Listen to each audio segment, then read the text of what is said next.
ኣብ ዘፍጥረት ዘሎ ሕቡእ ወንጌል ኣብ ኦሪት ዘፍጥረት ካብ ምዕራፍ 1 ክሳብ ምዕራፍ 9 ካብ ኣዳም ክሳብ ኖህ ነፍሲ ወከፍ ስም መልእኽታዊ ትርጉም ኣለዎ።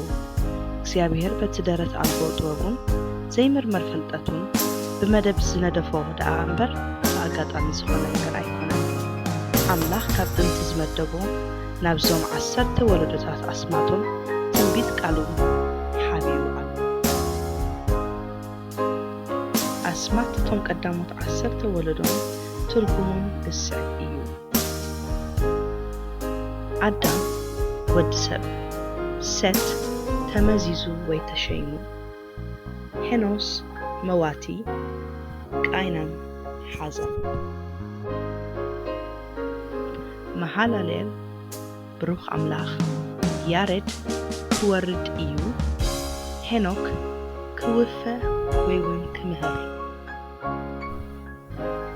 ማቱሳላ ሞቱ ከምጽእ እዩ ወይ ከስዕብ እዩ፣ ላሜክ እቲ ተስፋ ዝቆረጸ፣ ኖህ ዕረፍቲ።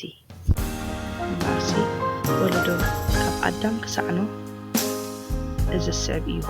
ኣዳም ንሴት ወለደ፣ ሴት ንሄኖስ ወለደ፣ ሄኖስ ንቃይናን ወለደ፣ ቃይናን ንመሃላለል ወለደ፣ መሃላለል ንያሬድ ወለደ፣ ያሬድ ንሄኖክ ወለደ፣ ሄኖክ ንማቱሳላ ወለደ፣ ማቱሳላ ንላሜክ ወለደ፣ ላሜክ ከዓ ንኖህ ወለደ።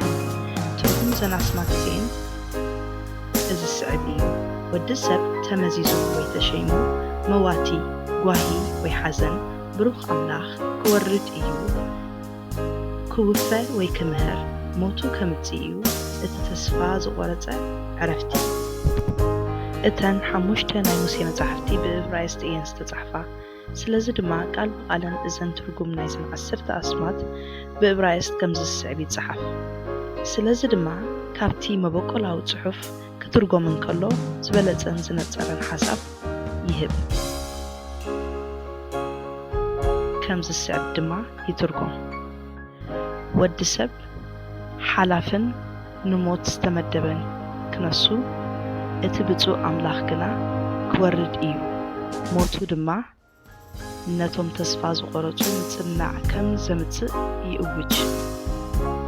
ብዘይካ ኣምላኽና ከምዚ ዝበለ ሕቡእ ትንቢት ብዝርዝር ክጽሕፍ ዝኽእል መን እዩ?